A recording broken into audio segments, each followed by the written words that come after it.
The authority of life, the authority over psychic conditions, is vested in the immortal and beauteous patterns descending from the heart of God.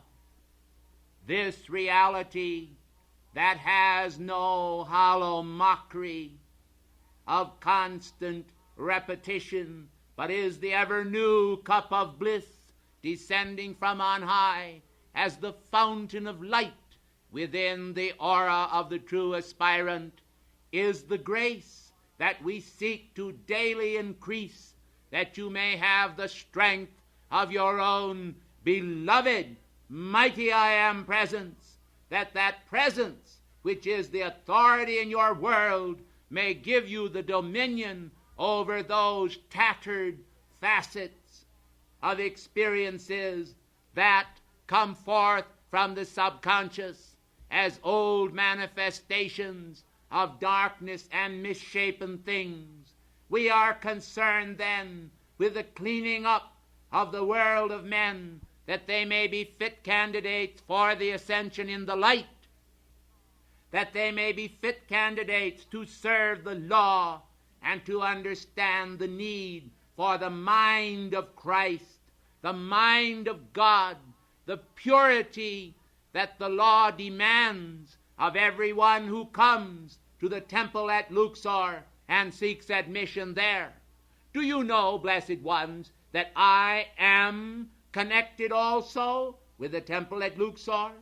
That I am deeply involved, commitment-wise, to your beloved Serapis Bey?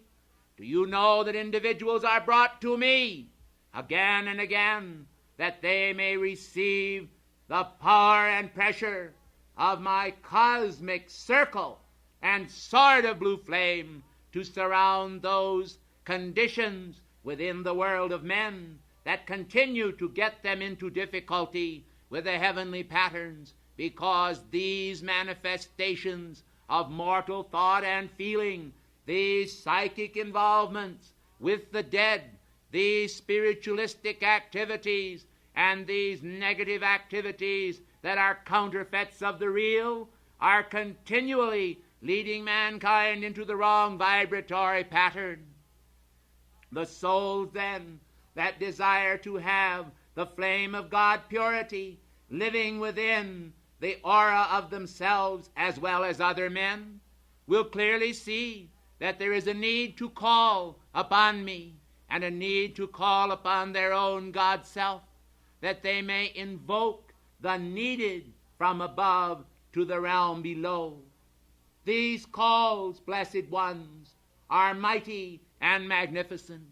These calls are effective and will produce an able response in your world that will enable you to overcome the passions you seek to overcome, the feelings that seem to rise when you do not want them, the desires that you thought were long ago buried and gone from your aura that come subtly into manifestation.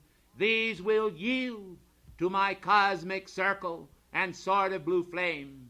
For ours is a special quality of the divine power dedicated to the freeing of mankind from psychic emotional upsets, designed to create in individuals a feeling of freedom from fear and darkness, a feeling of the light and of airiness, of spiritual buoyancy, of joy, and understanding that they must press on to drink ever of the fount of divine grace. You cannot afford, blessed ones, to yield to the powers and pressures of the outer world. You cannot afford to accept in your world those conditions that are less than perfection. You cannot afford to involve yourselves with these old psychic patterns or those individuals, no matter how nice they may be, that continue to recreate these old patterns and continue to follow these discordant manifestations which are ever in the world masquerading as though they were the truth in action.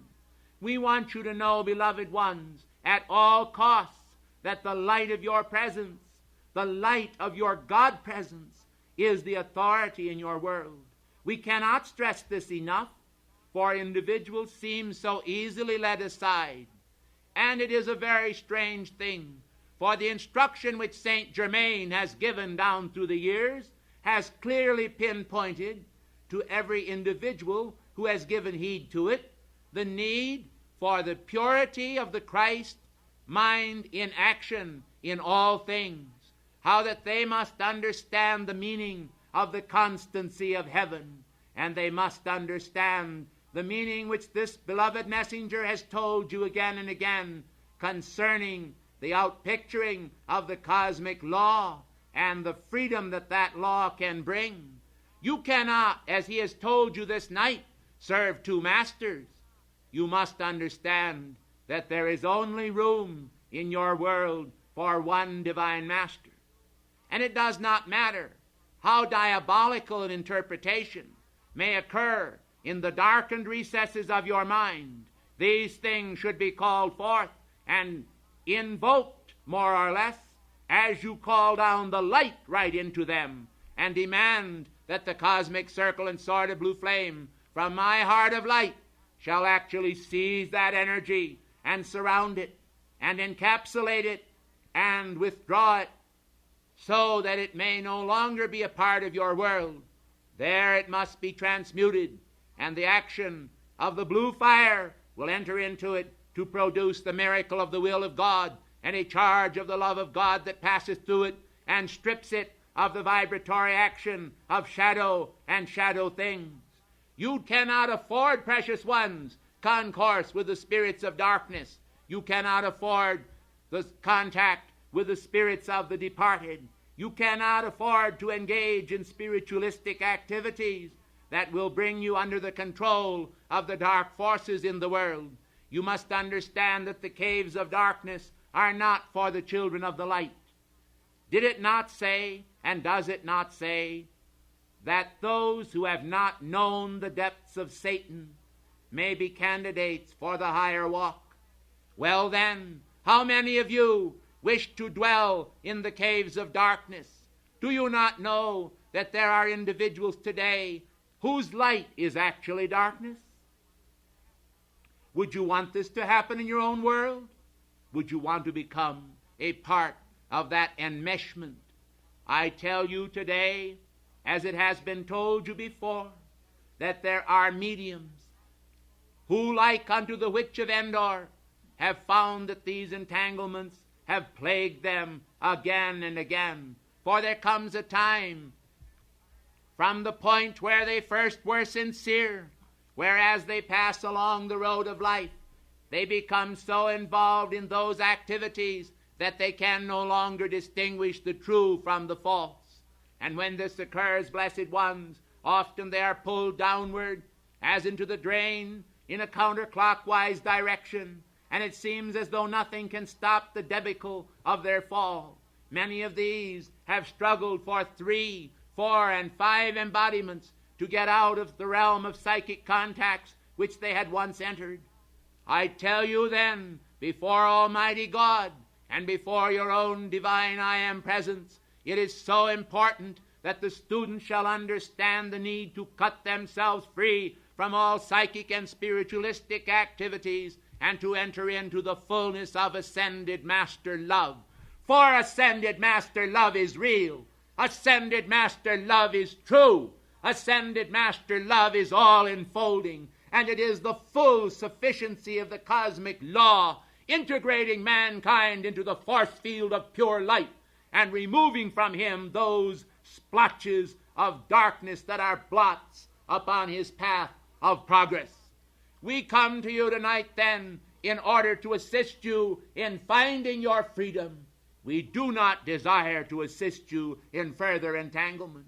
We cannot, of course, be responsible, as no spiritual teacher or cosmic being can, for the non-acceptance by the students of the tremendous pressures of the light activity within our thought, whereby we desire to cut you free for all time from those undesirable conditions that will, of course, enslave you and produce a condition many times worse than death.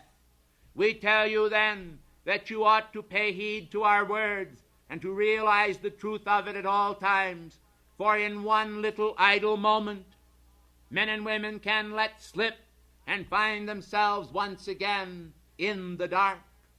You remember the parable, blessed ones, of the wise and the foolish virgins. They were all virgins, but some were wise and some were foolish. We want you to understand that the oil of genuine spiritual vibratory action, the purity of your own God self, is essential. You need that oil, and you need the oil of the Holy Spirit bright and burning in your lives. And with that oil comes the constant reminder that your bodies are the temple of God, and that the Spirit of God dwelleth in you.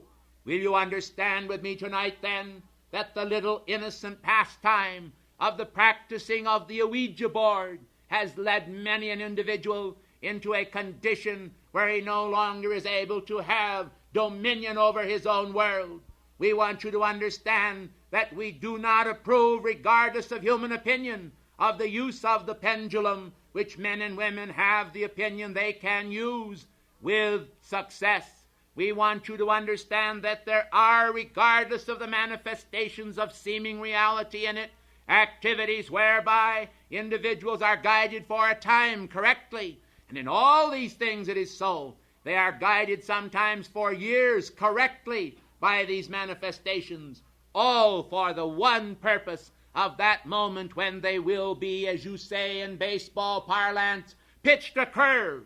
And we want you to understand that the authority of your own I am presence is the only power in the universe that can ever give you your freedom. You cannot depend then on outer devices, on crystal balls, on fortune-telling apparatus, and on various horoscopes which are cast. Even albeit there may be a true science of cosmic astrology, this is not known or printed in the outer world today, nor has it been for many a year, and it is only taught in the inner schools of the great Brotherhood. Individuals should then be extremely careful in all their attempts to cast for themselves by the starry bodies some form of future projection. Let them understand that the authority of their life is their own God presence, that because it is the authority, the words rang forth long ago, I, the Lord thy God, am a jealous God. And the meaning of that is that because the keys of authority are in the heart of your presence, whenever you turn to outer accoutrements or manifestations of the psychic for any design in your life, at that precise moment, you are stopping the perfection of your presence from coming through. So long as you rely upon these outer conditions, they will continue to act in your world, and they will deny you the freedom that is the full freedom of your own I am presence. Again and again, St. Germain and others of the ascended host have admonished the students down through the years since we have first contacted the men and women of this contemporary age. And again the students have thought that they were wiser than the masters, or they have forgotten their words, and somehow or other in that libertine sense of personal freedom which so many seem to feel, they have gone out and contrariwise to the cosmic law, they have involved themselves in these activities again and again to their own hurt. For I tell you, as in the plagues mentioned in Revelation, the stingers of these activities are in their tails, and they, as I have said before, will continue to act long after the students have ceased themselves to involve themselves with them. And the tales that I spoke of are spelled T-A-L-E-S. For we are referencing here the tales that they tell, the tales that they tell to the students, saying this individual and that individual by this or that divining rod was able to find water or gold, by this or that thaumaturgical article of manifestation was able to find some tremendous benefit in their world. We do not care whether they have found a benefit or not, precious ones, because the only permanent benefit that can ever come into manifestation in anyone's world is a benefit that has been descended upon them from the heart of their own beloved God presence, and no other benefit is permanent, and all other benefits can be taken away. But the real sad part of it all is that these so-called and suspected benefits often have a boomerang action at the moment when the student least expects it. And I tell you, when that comes, the individual may call and call and call, but they can often find that they are already encapsulated, as it were, in a sea of grease. And the grease is hardened, and they cannot escape. Like a struggling bug, they wiggle their limbs, but they find that they cannot obtain their freedom. The best and most perfect plan for every individual in this and all activities, if they only knew the law, would be to turn wholeheartedly to God and the ascended masters and leave nothing else in the world to remain in their consciousness as a means to their freedom. This may seem, precious ones, as though it is just a little bit hard. Well, the way is not easy, yet it is far harder to work against the toils of the traitor. For when the individual betrays themselves into the hand of these psychic forces, again and again they have literally mashed the student against the wall. And we who have seen it, and who have desired to enter into the heart of all of this, and have desired to assist the students in finding their freedom, and have seen the forbidding action of the karmic lords, as they have said, nay, their opportunity is now past and they must learn this lesson, we can admonish you with the fullness of the love of our heart, for we know what has occurred. We have read the records. We have seen it again and again. And I think also that in this room tonight there are living embodied individuals who also have seen it. I think many of you have seen it, and some of you have even seen it in your own lives. Now I assure you, we did not come forth to condemn you, but admonishment is not condemnation. Admonishment is the instruction of the infinite law. And I tell you, if you knew all perfection when you came here, it would not be necessary for us to give forth this instruction. But because you do not, because there are problems in your world, because you need the perfectionment of the presence, the ascended masters who have arranged this program for this blessed conference saw to it that there was provided information for many individuals here who are at different levels of attainment. And we have done it specifically in order to give total freedom to the entire group. Those who cannot accept this instruction will find that they will face the law, and it will indeed be hard for them to kick against the pricks. I assure you that God in his infinite mercy does not always strive continuously with the souls of men, but the time comes when he sometimes turns aside and allows individuals to go their own way, that they may see for themselves that they have, in the labyrinth of darkness which they contact, no permanent expression of cosmic love, and that they therefore are unable to establish themselves in the divine and holy kingdom that they seek. I come to you then this night bearing this instruction specifically, because whereas many of the students here already have this knowledge, there are some who do not. And the class has been very advanced thus far and filled with enormous blessings from the various dictations and instructions that have gone forth. But the time always comes when we must also give forth that instruction with a wag of our head and a shake of our hand, and the understanding that the law itself ought to be given the authority in your world to command it and to keep you free. Is not this which you have demanded? Is this not that which you have asked for? Did you not ask for your freedom? Did you not ask to be instructed in the cosmic law? Well then, do not grovel as we come. Do not squirm if you have been engaged in these activities, for as I said before, we are not concerned with condemnation toward any men, but we are concerned with the vital instruction that will set men free.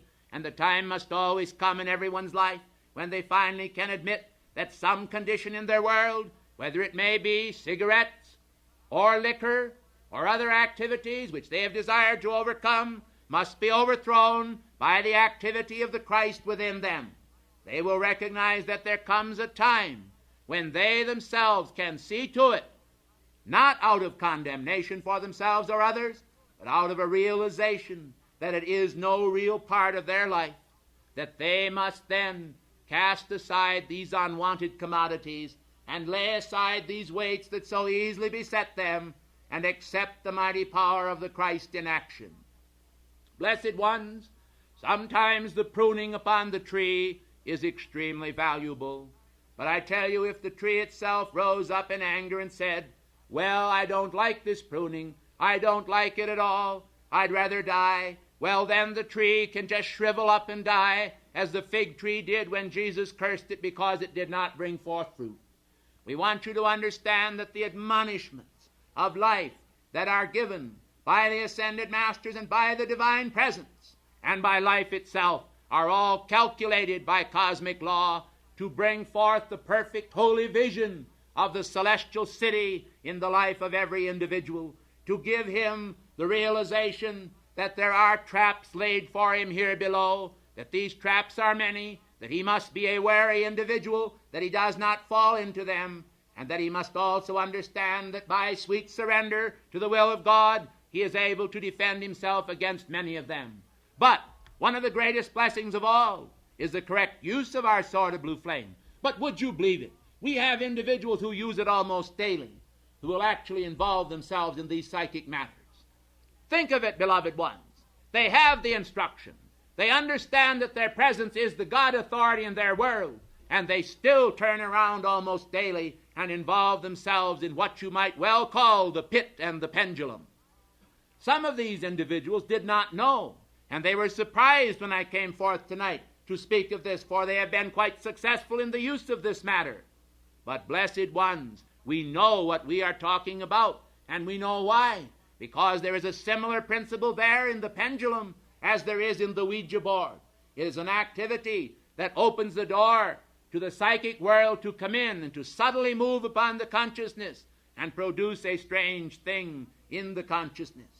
It would be almost better, I would say, if you would flip a coin, for this would not be fraught with such indignity, because it would not be involved with so many individuals who are practicing it, and at inner levels, the actual picture of the pendulum and the actual picture of the Ouija board is involved in plots of darkness, whereby individuals are deliberately planned to be trapped. They make the plans to trap individuals, and they often tell them the truth, not only about their Aunt Minnie, blessed ones, but about the stock market. And so, because they have a little winning streak, and they go out and find that they have followed this advice or the advice of some psychic or crystal gazer, they say, I won a lot of money, and therefore it must be a wonderful device. You should better play the Irish sweepstakes. You would probably have a better opportunity to win. But I tell you, God is not interested in gambling, for gambling also is an entity, and it often brings about the same sort of reverse. You may have your ill-gotten gains for a while, but again and again individuals find that when it gets a hold of them, there is a trembling that causes them to continually put forth their efforts in their pursuit of that which is called Lady Luck. And did you know that Lady Luck, and this is her name, is the counterfeit of the goddess Fortuna? And therefore, you see, the activity in the world of men is to pursue Lady Luck and turn their back upon Fortuna, the goddess of supply. Oh, if the students would only understand this, if they would only understand that their blessed feeling world can so easily accept these wrong ideas, if they would only understand that there is never going to be a time when the ascended masters will change their names, for the new names which they have received and which they have also entered into, these names are for time immemorial, and they are hid with Christ in God, and there is no desire on the part of the masters to alienate themselves from the people upon earth who call upon them under these well-known names of Jesus. And I tell you truly, the Lord Mahachohan is still actively engaged in his functions as the Lord Mahachohan. All these activities, blessed ones, are carrying forth, and the celestial hierarchies are swinging forth. The psychic world would have you believe that the world of God is a world of constant change, where you must, of course, be in contact with these psychic mediums and various so-called messengers who are not, so that you can receive their nostrums and therefore be misguided by them. I tell you, if you would only understand the cosmic law and rely wholly upon your God presence and upon ascended Master love and law, you would find your freedom, and the entire activity would flourish in divine grace. Every time that a group of people come together, we have always found that innocently enough, individuals will desire to instruct them in a higher way. Right under our noses, they will come forth. And this is tantamount, blessed ones, to putting their hand upon the ark of God to steady it as though it would fall. I tell you, blessed ones, that we are directing and guiding this activity, and we are surrounding it with our cosmic circle and sword of blue flame. We want you to understand, of course, that the onslaughts against the truth are frightening and terrible to mankind. But we ourselves, knowing the ultimate victory, which was foretold to you this day by St. Germain, if you will only make it live, are fully responsible cosmic individuals whose every breath is for your freedom and salvation. Do you think, blessed ones, that individuals would like to remain forever in the same situation they were in? Do you not think there has been some benefit to mankind by the science of reading itself? Well, precious ones, would you like to go back into the time of your life when you could not read or write? Would you like to go back into the time when you did not know of our existence? Well, this is what you are doing when you accept these psychic manifestations. For the moment you begin to muddy the screen of the mind with those conditions, at that precise instant, those activities start in the force field of your individual world. And what they do is a frightening thing at inner levels, for they bring with them many other demons besides themselves, and they bid them enter your world. And by there is no longer any semblance of sanity or reality, and many times individuals find themselves, before they know it, non-compos mentis or senile, because the light of God that is able to keep them actively engaged in the Christ consciousness is no longer able to shine through their world. I tell you, every blessing that you have ever had has come through the light of God. And if you will only understand that, you will never let go of God's hand. And you will understand that those who do embrace it and hold it are also close brethren to us. And you will realize that the light of God that never fails is the certification of your freedom, both now and always. If I have seemed severe tonight, you must understand that this has been a request from the Karmic Board. For we cannot any longer afford to dally. We cannot afford to allow individuals to disturb other individuals whose eyes are fixed on the goal of their ascension in the light.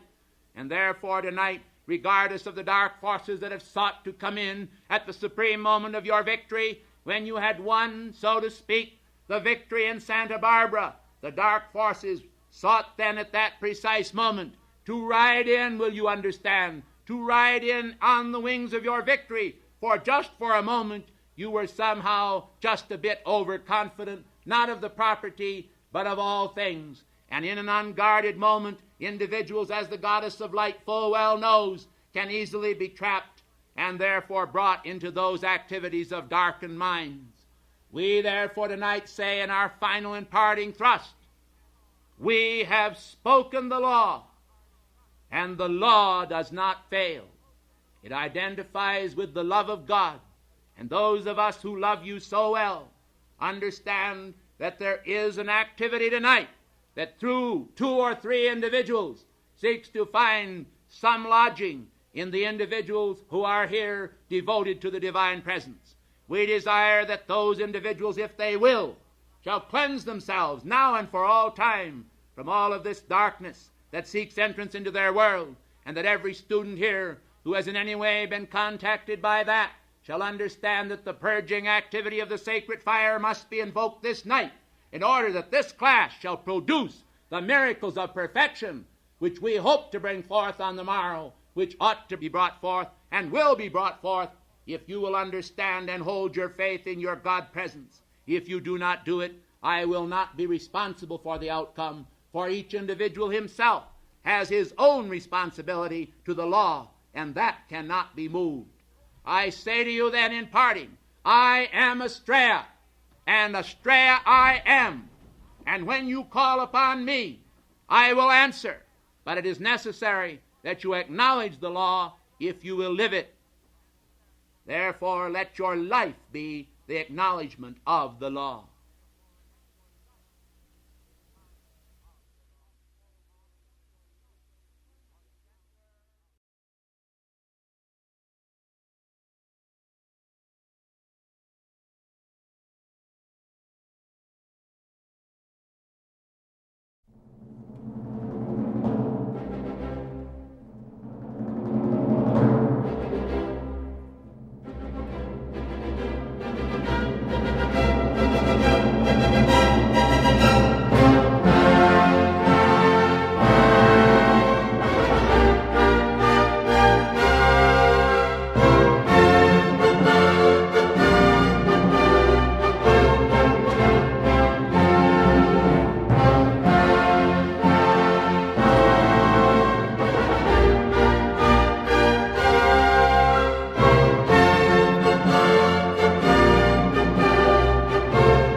Brethren of the sacred flame, I come to you today to speak concerning the subject of mankind's attitudes toward destructivism. For in the world today, there is entirely too much destructivism in manifestation and existing within consciousness, and we are concerned with the stopping of the flow of that energy.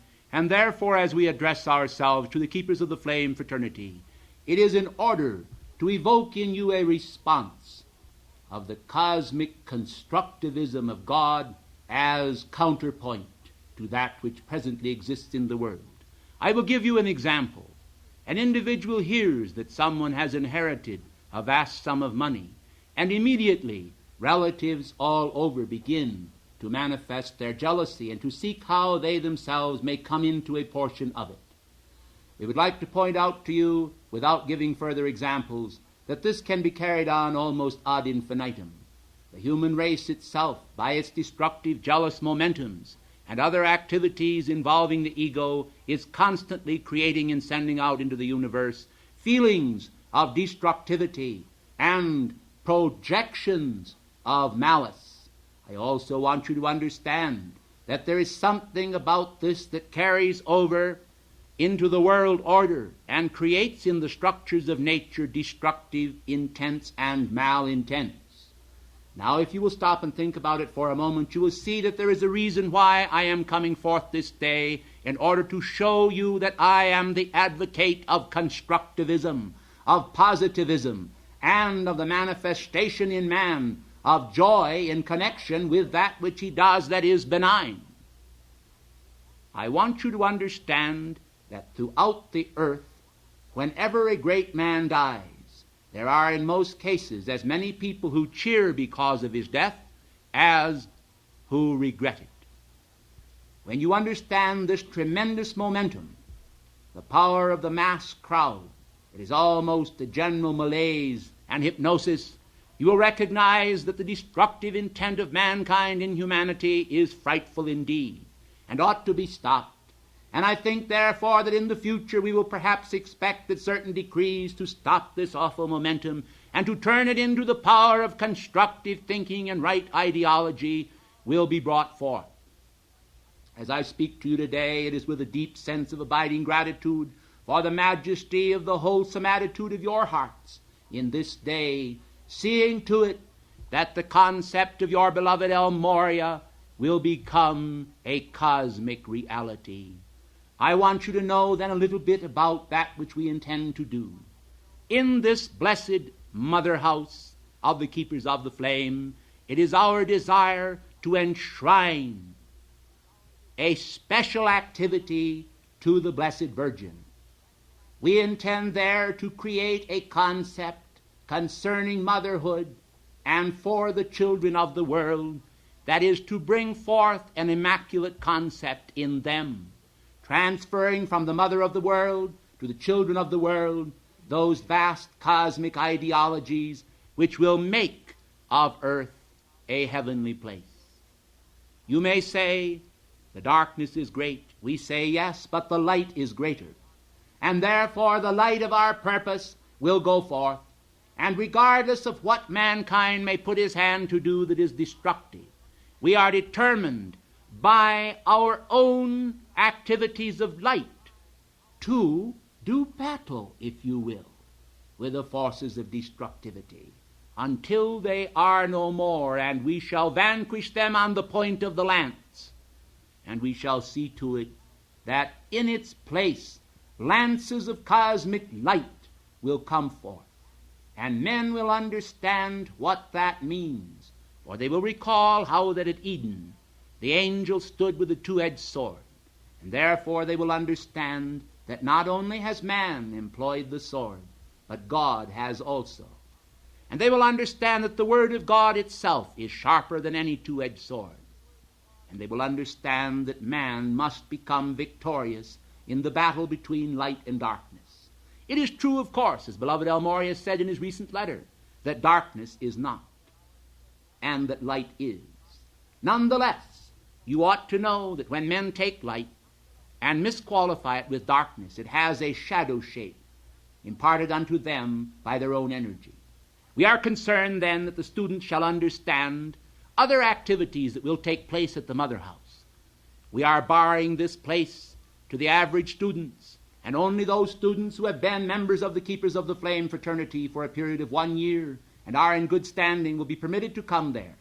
We want to make it clear then that we are intending to create works of art that will surpass that which Leonardo da Vinci created, both in statuary as well as art forms, and that in time these art forms of precious inspiration descending from higher octaves of light will grace these rooms to provide such suitable inspiration for the student body as will help them to go forth and to conquer the world by the power of divine love, and to bear the sword of freedom to all nations.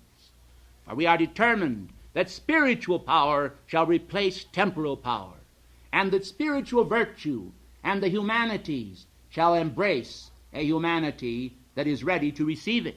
But how shall we make them ready? They first of all must be weaned from the awful activities that today are taking their energies. I ask you today, in 1 second you could almost do it, to make a casual observation of the world and to recognize what the world is putting their energies into.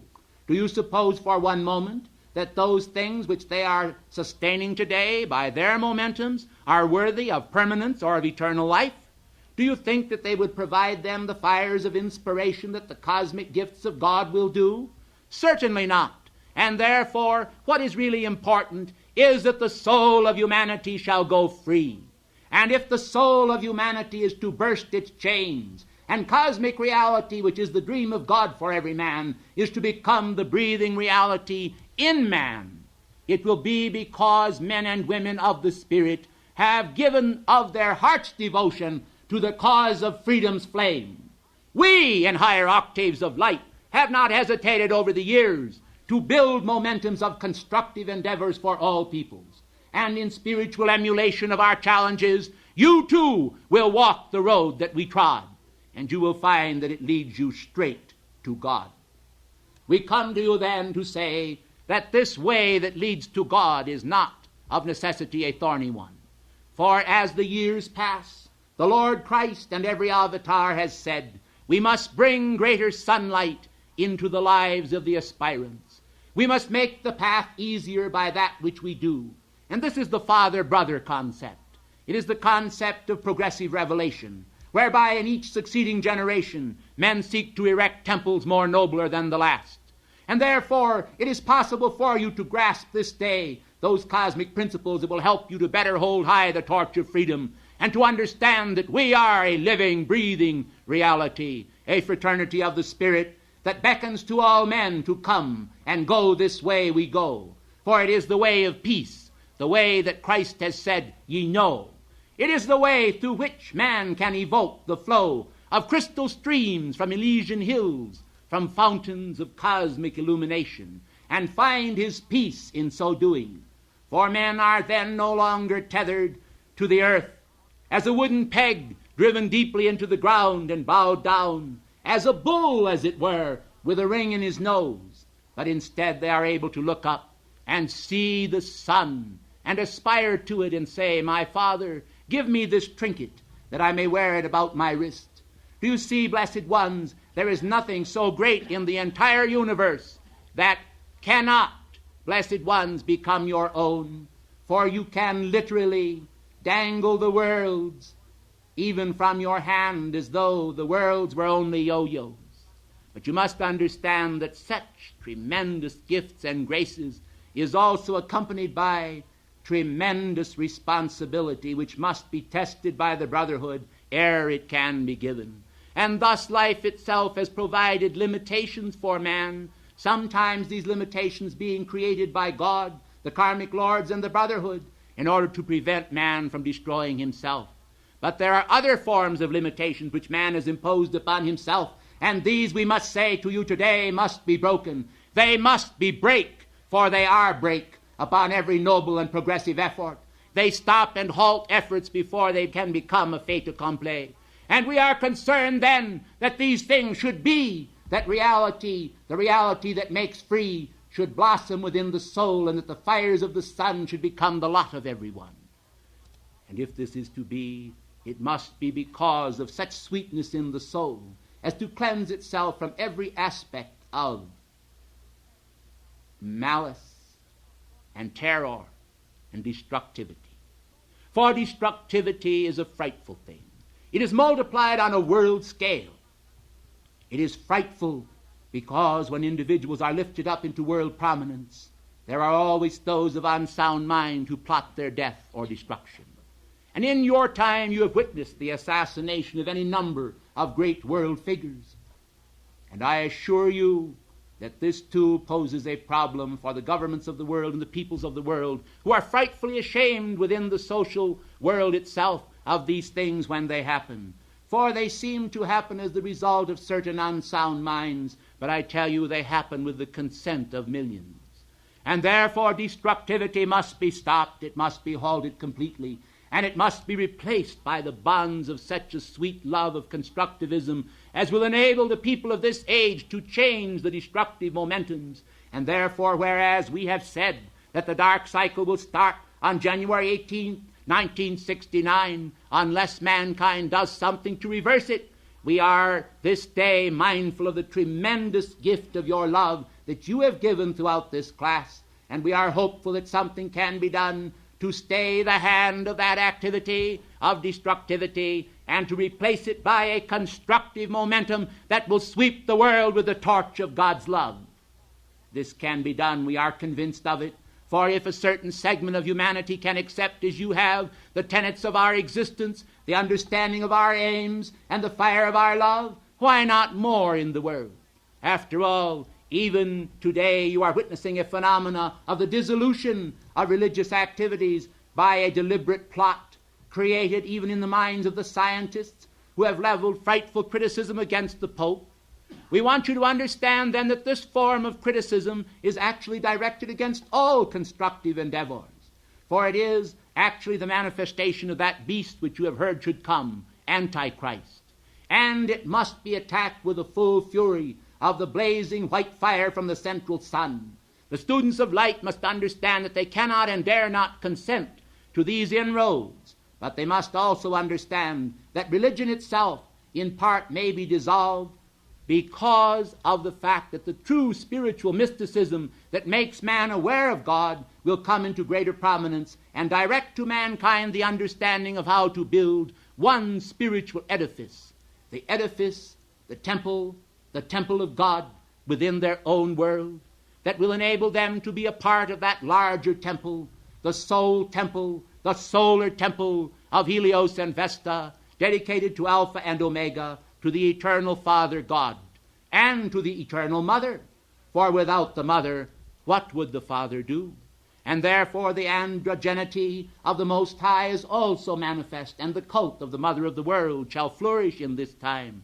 And men shall understand the meaning of the skirts of the Blessed Virgin, and many shall desire to touch the hem of her garment, and they shall recognize that the spiritual appearances that have occurred recently in various parts of the world are also an attempt of heaven at great cost to bring to mankind a restoration of their faith in those integral spiritual matters that are the foundation of the culture of the new age. We come then this day to cultivate anew in you an awareness that you must not permit dark forces to take a hold of your consciousness and minds. You must not let some puny, trivial thing occupy your minds and cause you to have and to breathe destructivity against the messengers or the activities which they are seeking to bring forth in our name. For I want you to know that they are the target of almost every foul thing which is envisioned from dark levels in the subterranean worlds, and evoked even through those who claim to espouse our cause and utter our name. We say that the shames that they have created against these messengers shall ultimately come to their own doorstep for redemption, but that will not stop the car of juggernaut which they have created as it runs downhill and seeks to dethrone the very activities of salvation to the planet which we have sought to create. Therefore you must ever be on guard to understand that every activity of light that we have ever founded in all times whatsoever has come under the attack of the ignorant masses, manipulated by the powers of darkness who have sought to dethrone it. As keepers of the flame, it is your solemn and sovereign responsibility to protect the messengers, to protect the summit, to protect the keepers of the flame fraternity, and every holy endeavor by a great flare of cosmic constructivism issuing forth from the fount of your soul and restoring to mankind the power to overcome the beast whose number is 666 and replace it by the magnificent number of cosmic perfection, 333. A time, and half a time. The hour is come, the hour is come. The chime has rung, the bell has rung, and life has sung, yea, life has sung. There is today, then, a spirit of beauty descending to the world from the fountain of freedom in the heart of the great central sun. And as it comes down, spinning golden and purple ribbons toward the earth, I assure you that it will envelop this planet for this entire year from this day forward, until mankind will be made to seek and to know the passion and power of freedom as the blessed Czechoslovakian people have. And they will understand that nothing that chains them, nothing that binds them, nothing that creates in them the power of the bondsman or the slave ought to be permitted to exist. And the world must go free from her own shackles. And you are given the responsibility to do what you can. You say you are few by comparison to the many. I say there were 12 with the Christ, and the impact of Christendom has shook the earth to this day until the dark forces compromised it by breaching the wall and going around it. But we today are coming back toward that line with our fiery swords drawn, with our steeds ready, and our power gathered together. and we breathe the flame of freedom forth. It is in your heart, and it glows in the heart of the world. I thank you in the name of the house of Rakazi, and in the name of that blessed land, Transylvania, my own land. The world is my country, but that is my home. I thank you, and I adjure you toward the holiness of the Spirit.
Flowing radiance from God's heart, release now thy flame and impart to these children, seekers of thy love, a sense of thy abiding self.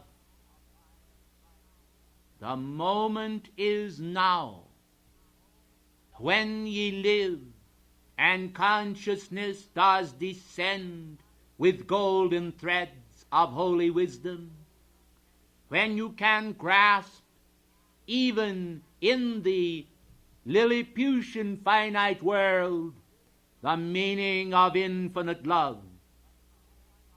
And so, as I come to you tonight, it is to relate to you the living awareness of the moment when I parted in higher octaves with the Lord Mahachohan and beloved Alpha and Omega, descending through the starlit air, descending to a lowly stable place, to a place where men awaited the mission of my coming. I came as the sun principle of living flame before Alpha and Omega, and their hands of infinite love burned yet upon the aura of my head. I felt the holy breath of the Lord Mahachohan, breathing the gentle breezes of the Holy Spirit to permeate through the substance of my being.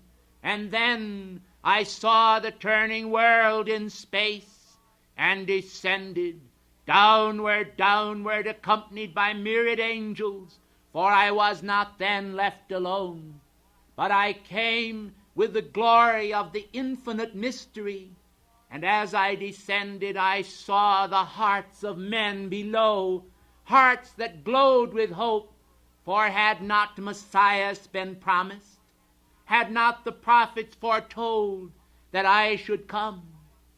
Of the seed of David, of the root of Jesse, that I should descend, that I should be born, and be called dark but comely, O ye daughters of Jerusalem, that I should descend, and that I should come, that I should manifest and be born, to be called Wonderful, Counselor, the Prince of Peace, and the Mighty God.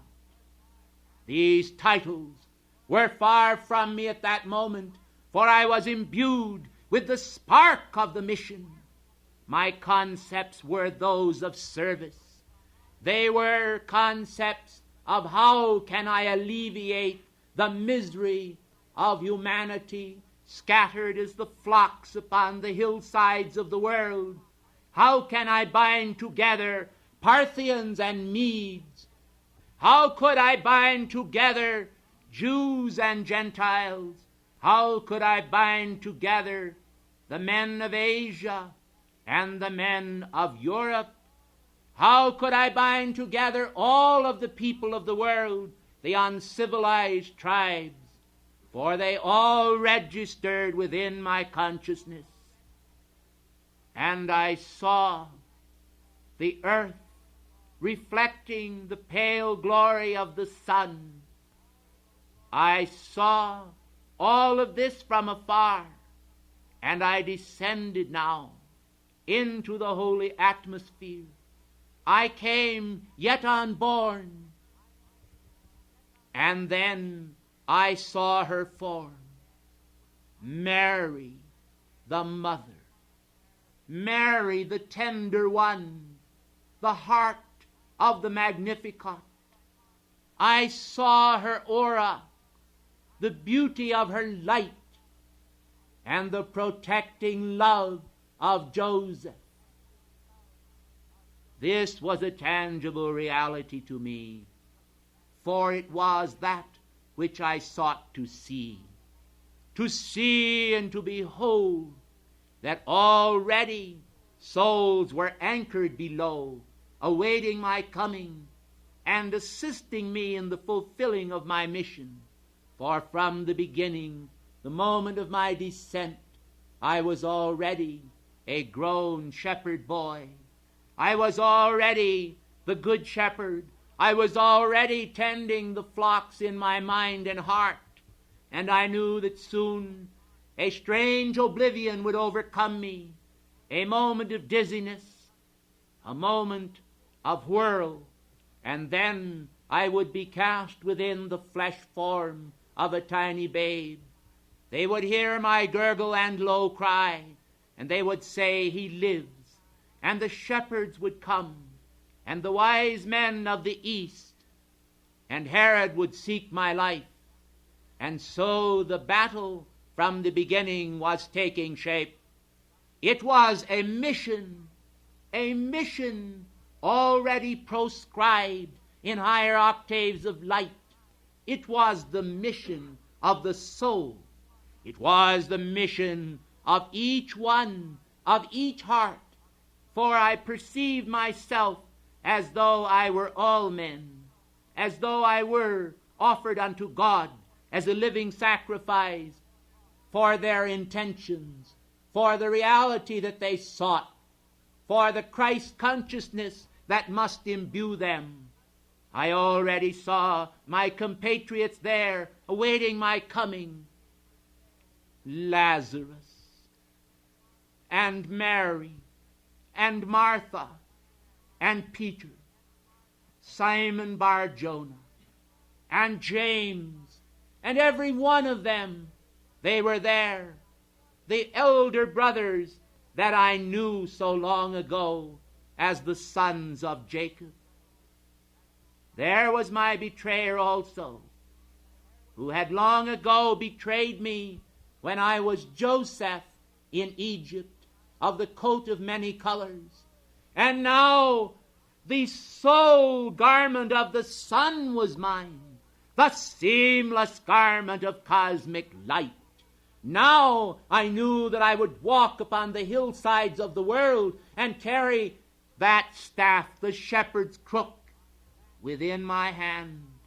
I knew that now that garment of old, that garment of many colors, would be forgotten, for the radiance of the cosmic whirl would turn them all, the whole rainbow complement of colors, into a solitary garment of sacrificial white purity. Lo, I am come to do thy will, O God, rang forth from my lips as I descended through the air. Lo, I am come to do thy will, O God. And the sense of mission was hot upon me as the breath of the Almighty Father lingered just behind, saying, Go forth, my son, go forth and show them our radiance. Show them the meaning of life. Be an example in this time and the fulfillment of ancient prophecies, and teach them the law, for thou art the lawgiver. This is my only begotten Son, in whom I am well pleased, rang in my ears the voice of God, the voice of cosmic reason, the voice of reality, the light of the star of hope, the light of the hearts of men, all of this blended as a kaleidoscope, as a paean of joy. It rang forth in the chorus of the angels. It echoed through the sky in the Glorio, in Excelsios Deo. Behold, the Lord has come. I felt no sense of divine majesty even then, for I felt only the sense of mission. I felt the sense of humility in the strange surroundings, in the low of the cattle, in the cognition of the coming of the shepherds, in the straw bed in the manger. All of this was a reality of humility. And I came joyously, singing of heart, into the world. Upon my lips yet the Psalms of David, which also was my own radiant life. I came then to wear that crown, not as the world does, but to wear it as service, and it turned into a crown of thorns. For the way was not easy in my mission. The way of teaching men the law of love was not an easy thing.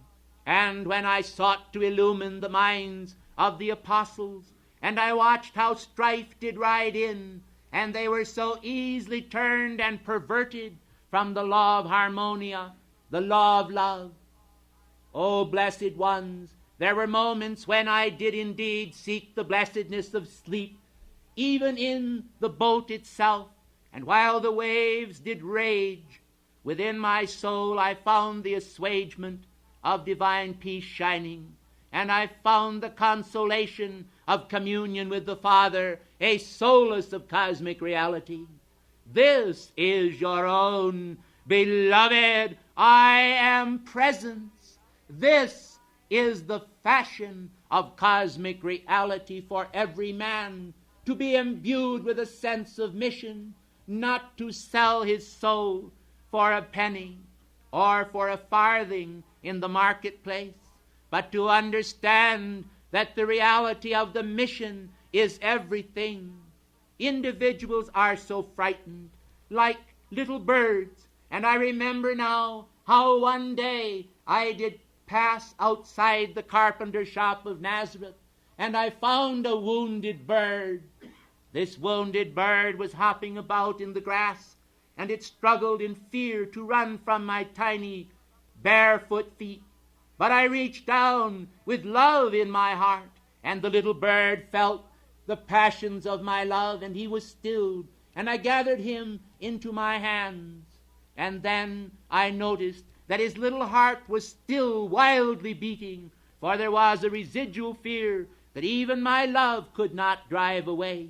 And so I say to you that I am so aware, as are the heavenly host, that there are times in your lives, O blessed ones, as you seek to fulfill your missions here upon this planetary body, how that even when the hands of God are clasped round about you, and his love surrounds you as a holy radiance, there comes within your own heart the fear vibrations of the world. What will happen to me? Will I die? Will I be destroyed? Will I lose my soul? Will I please God? Have I pleased God? What can I do to inherit immortal life? The cries of the world, the passions of the world, the struggles of the world, the vibratory actions of the world, these are immense passions, for they are true and they are real. But the hand of God seeks to heal these passions, to cease the struggle in every life, and to forge links of cosmic identity between the smallest monadic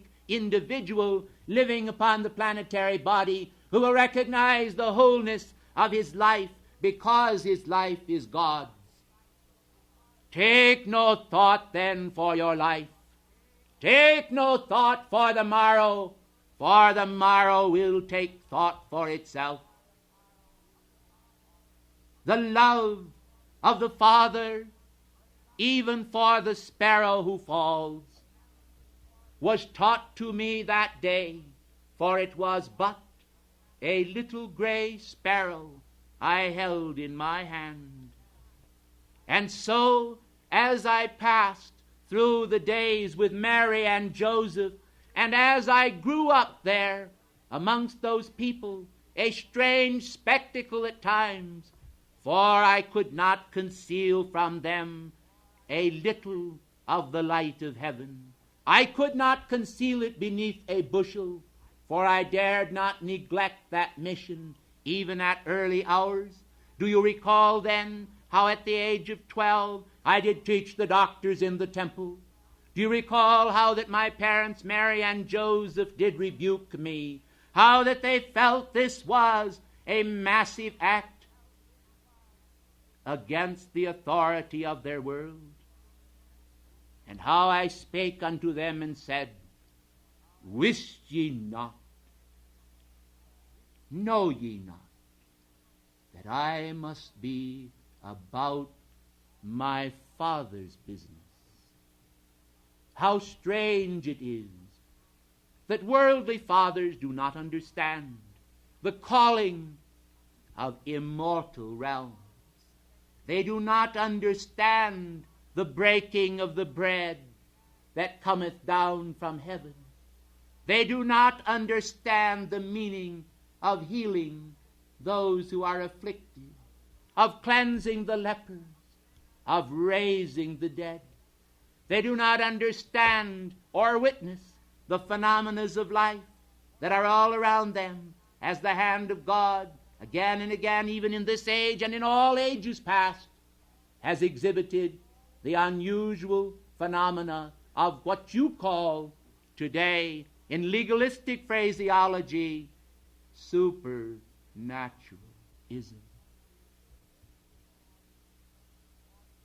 Is it so, or is it naturalism? Is it the natural manifestation of the cosmic fires, of the sun flashing forth within your souls and cleansing them, purifying them, and teaching the meaning of our love to men, that they may carry our light before men and glorify God who is above? Your great winged God self seeks to loosen now the cords that tie you to the thraldom of the senses. Your mighty God self seeks to link you with his presence. Your mighty God self seeks to invite you in to the union of his concord. And the temple of concord stands before you. The temple of consonance, the temple of harmony. And as I speak now to you, at inner levels of light, there is descending into this force field, the force field of this place, a retinue of holy angels. And these are the angels, the self-same ones who sang over Bethlehem so long ago. With them now, in this age, in this hour of the 12th hour, comes the God harmony. The God harmony descends. He shall radiate here throughout the balance of this class. He shall radiate here to the four corners of the earth. He shall pour out the spirit of harmony to the world in memory of my mission, that ye too, as you seek to and do manifest harmony, may learn the lesson of my beloved ones, love one another. A new commandment give I unto you, and I give it in this age as I gave it then. Love ye one another. Love ye one another. You will recall how that I spake unto Peter and said, Simon Bar-Jonah, lovest thou me more than these? And he said unto me, Yea, Lord, thou knowest that I love thee. And I said unto him, Feed my sheep. And then I spake unto him again, Simon Bar-Jonah, lovest thou me more than these? And he said, Yea, Lord, thou knowest that I love thee. And I said unto him, Feed my sheep. And again I said unto him, Simon Bar-Jonah, lovest thou me more than these? And he said unto me, Lord, thou knowest all things, thou knowest that I love thee. And I said unto him, Feed my sheep. And so in this hour, when darkness covers the land, as at the hour of my crucifixion, when there still remains upon the hill of cosmic mercy, the images of those three crosses, I say to you that the power invincible, the power of the resurrection flame, the power of the ascension flame, and the power of cosmic grace to take you through to the promised land remains. But it is not enough. Upon this soul we must gather together all mankind. What is it that I have said? Think ye that I made a mistake? I said soul, and I referenced the planetary body, for the earth herself has a soul, a breathing soul that has been host to your life streams down through the centuries. Will you then, out of the deepest love for your heart and for the hearts of mankind, understand why you should and can pour your love to Mother Earth, even as you pour your love to the Mother Sun? As St. Francis taught so correctly, you can speak to Brother Wind, and thus the elementals, all parts of life, can come in solemn concord into breathing reality as you become not a faction or a fraction, but the wholeness of the Father. I am in you, ye are in me, I am in the Father, and the Father is in me, and thus cosmic purpose is born. Your God presence is the answer. Your God presence has the solution to every problem. Your God presence is the comforting presence to all parts of life. And when the true mission of Christ-I-amity is understood, men will see that the awful activities of darkness that occurred in the Dark Ages, that transformed the church from a breathing instrument of the Holy Spirit into a carnal manifestation of limitation and treachery, has itself created all manners of dark creations and winged things which have gone forth with stings in their tail to inflict mankind in his lower orders, so that he has not understood the sense of mission, that he has not grasped the cardinal cosmic principles, that he has remained rooted to ideas that are archaic and that were originally distortions of the pure and pristine teachings of the original church.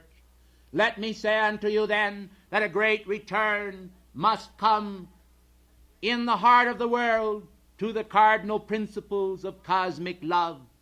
Today, a state of almost crucifixion has occurred in Rome, whereby the present Pope, Pope Paul, is suffering most intensely because of the fact that he has espoused a cosmic tenet and has produced it to the world, who has then turned around and rent him.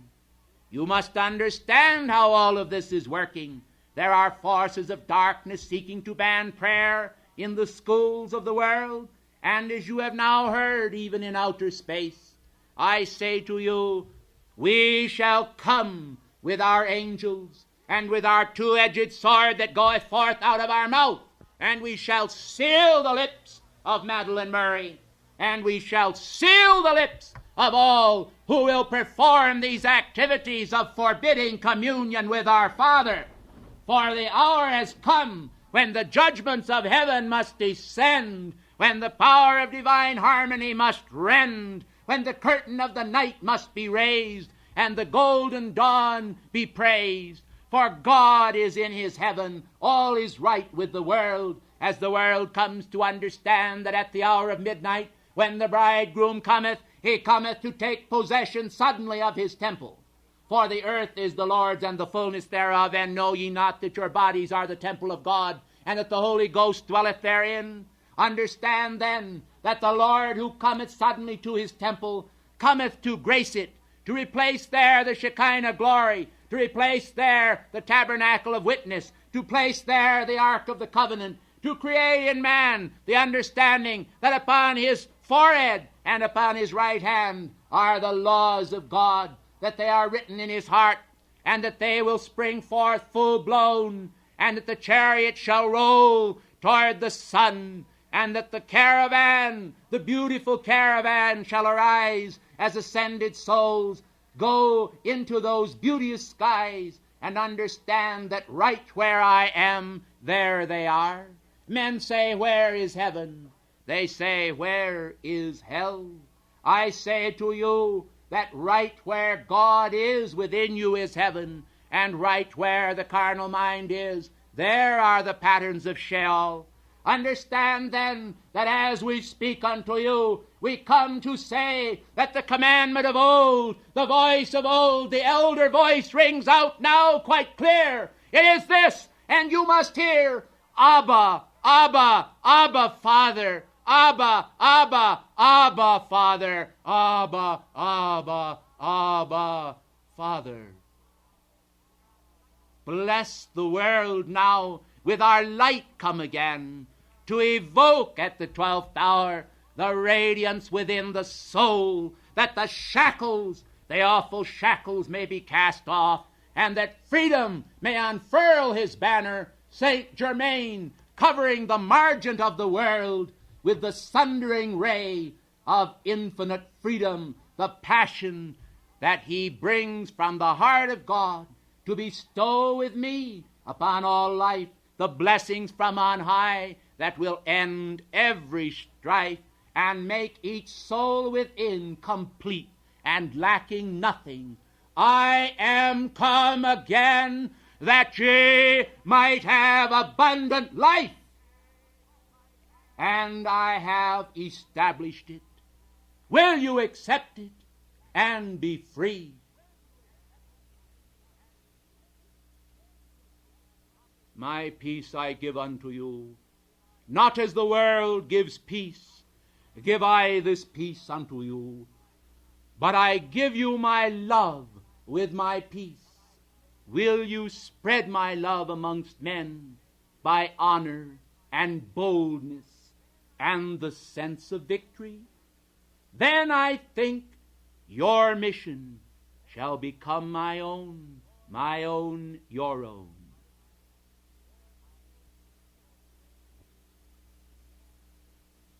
Yeshua, Eloya, Etar vi kamosal etanatoshila. Amen.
Hail, children of the golden age, the lovely purity of the snows upon the mountain heights drapes them as God is wont to do to his children, covering them with a mantle of faith that will sustain them over the rough roads of life and bring them assurances in their moments of questioning and doubt concerning the purity of his purposes. The world is filled with maya. Delusion is everywhere. And in the midst of this confusing manifestation, those who seek a word of clarity, the crystal fount of reality and identity, are sometimes affrighted and disturbed by the tremblings in the cup of life, by outer manifestations, by the arrows and slings of outrageous projection. For upon the planetary body today, there are many bereft of the love of God and the care that he desires each part of life to express for other parts of life. And because they do not have the proper consideration and care for one another, there is a tendency towards such self-centerization as to be utterly destructive to the purposes of the unfolding soul. Oh, beloved ones, if you would only grasp then the principle of cosmic selflessness, and in sweet surrender drink in to the golden glow of cosmic reality, when the grace of God appears in the mind as the fire of faith, the strength of faith appears in sinews and in the will to action. And everywhere there is an appearance of the communication tie between the Chila embodied below and the light of cosmic purpose descending from above. Here in the royal Tetons, where our focus of God magnificence is maintained, we again and again recognize the appeals that are made unto God and the heavenly host for assistance in solving the multitudinous problems of individuals and collective society. But we must, by cosmic law and out of the strength of the bond of heaven with you, bring you one by one through the golden door to where you as individuals can enter into the treasure house of your own blazing reality. Your I am presence possesses the same power as my own. Your I am presence holds an equality with every ascended master. Your causal body differeth, as one star differeth from another in glory, for all have not externalized magnificent purpose in the flow of acts along the road of life. But as time passes and the fruit accumulates, all have the portal of universal opportunity standing before them. Regeneration and generation, as flow and ebb of cycles, gives to all the understanding that each life was intended, as some of your poets have said, to be a temple dome more vast, a house more beautiful, to last for all eternity. And what shall I say of the house of consciousness that you build? What shall I say of the citadel of reality fabricated out of the stones, the grinding stones, and the smooth stones, that will themselves together in their polished estate reflect a Taj Mahal, a monumental manifestation to the cosmic love of the divine Paramatma for the Atma. For the love of the infinite, for the finite, is a love of spirit, for a creation of dust that bloweth as the wind.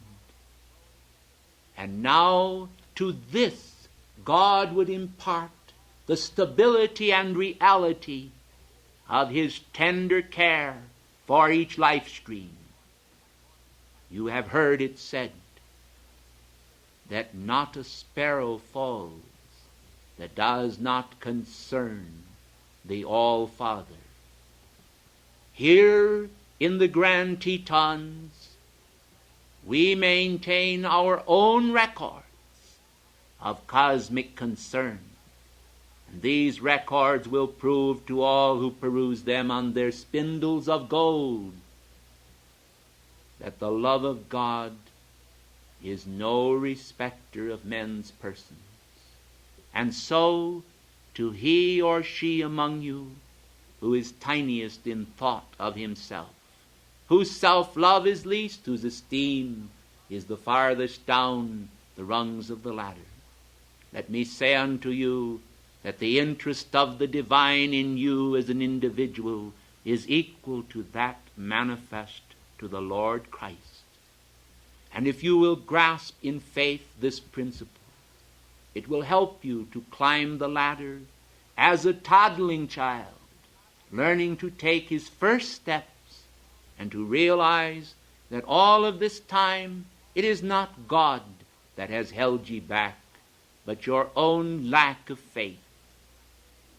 Will you then, as I speak to you, accept the passion of my heart for divine faith in the solar integrity of your own being? Will you recognize that the fashion of God is not as the fashion of the world? For the fashion of the world passeth away, but the fashion of God is semper fidelis, always faithful unto beauty and love, poured out without limit and lavished upon the manifest soul, so that that soul may become a valiant flame in action in the world of form.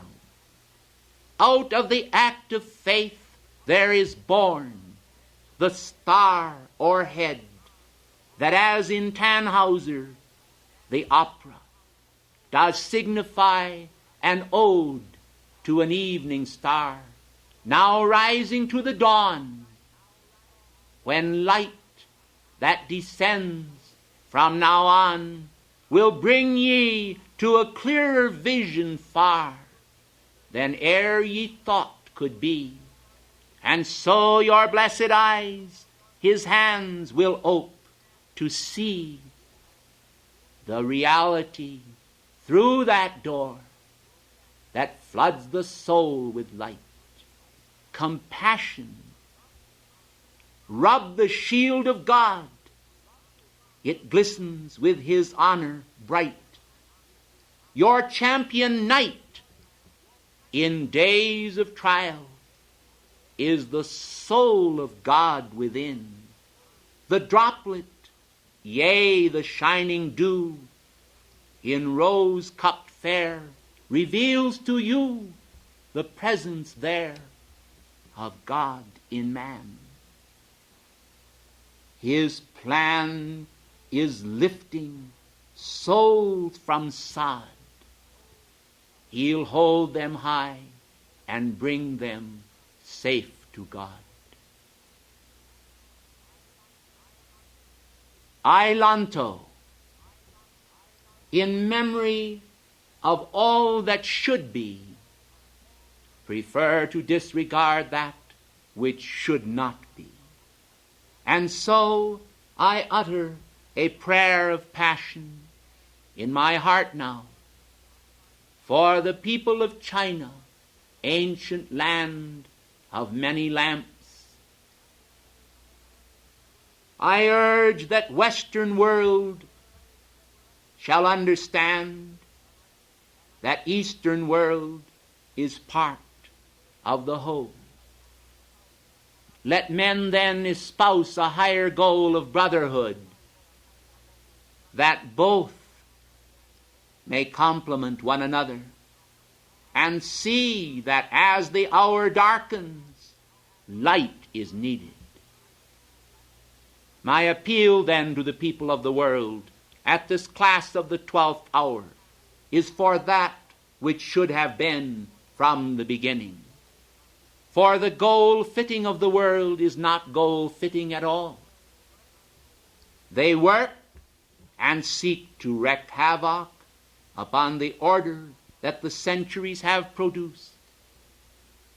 They seek, too, for selfish motivations, individually and collectively. They feel that scientific progress is spiritual progress, when it is not. And yet, born out of the wisdom of true science, the soul can unite with its higher self. And in the glow of the fires of cosmic reality, men can have no fear. For this too they can consume. And so as I speak to you, all of you within these rooms, it is to reach the world through you, to show the world the way to live. Your lives are examples, and if they be so, then they exalt God. And as they exalt God, your own mighty I Am presence surges into action and complements the light in every man. We need today greater wisdom, and thus we remind you of the parable of the foolish virgins who had no oil for their lamps. In this day, those of you who understand the value of cosmic grace to the world will understand why it is necessary that you take your place now in the echelons of heaven, not as soldiers of the world, but as soldiers of the cross of light. Soldiers who can bring to this world valiantly, strongly, with holy wisdom, with strength, with devotion to principle, that love which every avatar has carried. You are not living now in a day when faith, a lesser faith, is needed. You are living in a day when greater faith, beloved ones, is needed. You are living in a day when the confusing elements of the world whirl about as a hurdy-gurdy and confuse even the children of this age. And the massive facts accumulated, which even the giant computers can scarcely translate, shows and reveals clearly that man needs to establish a calm center of equipoise, a haven of refuge within himself, a temple of celestial beauty in the mind and consciousness where the thoughts of the world cannot intrude. Individuals need to establish as a base for this magnificent temple an altar of faith, not to the unknown God, but to the God they know, the God they feel, and the God that they desire to become. For whether it seems blasphemous or not to mortal men, the pure image of God was the gift he gave to the original parents as revealed in the book of Genesis. But those who understand the meaning of the allegory will of course recognize how that even the son Cain was sent into the land of Nod to take there a wife. They will realize then that the allegory was created to convey a blessed idea to mankind, an idea of the veil of Isis descending. The veil of Isis is a simple explanation. Isis is that which is or seems to be the beast that was, that is, and is to come, and that which is real, which is already created, and a finished work of perfect creation, the soul of God, the soul of man, the drop from the ocean most infinite, which all partake of, and which together makes up the ocean of world souls, the infinite light wave that buoyantly and joyously ought to reflect the perfection of God in all things. And when it does not, beloved ones, let not your hearts be troubled, neither be ye afraid, for this God who has created ye all has also made a beautiful opportunity in the circuits of life whereby you can grow wiser and wiser, wax stronger and stronger, and eventually become illustrious in the annals of heaven. Join then the heavenly legions. Join then the heavenly octaves. Join then the powers of the world to come. You need not wait. You need not tarry. You need not be imbued with the darkness of the world.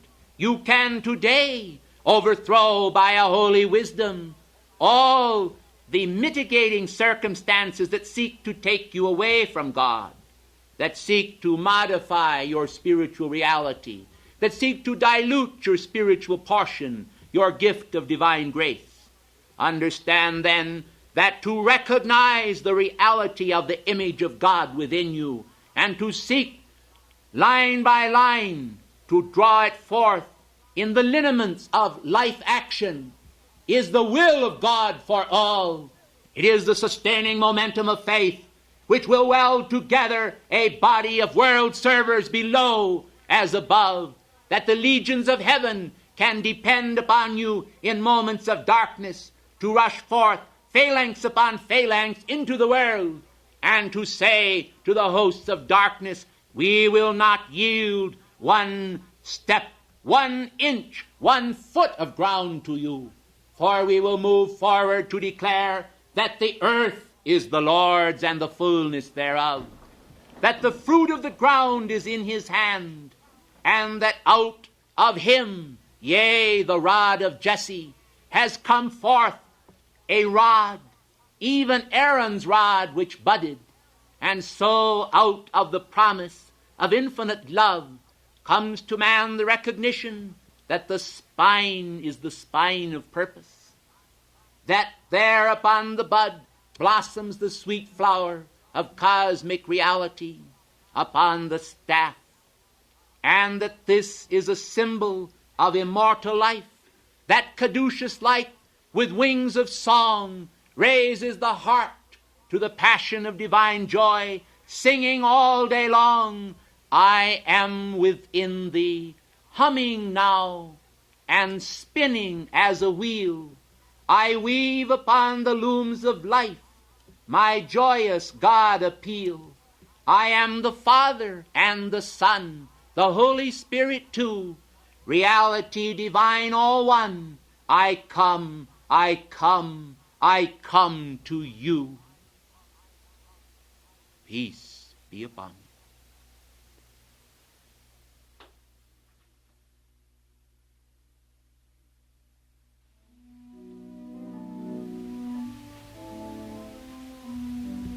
May the peace of Christ surround you. May the peace of Christ be within you and all about you.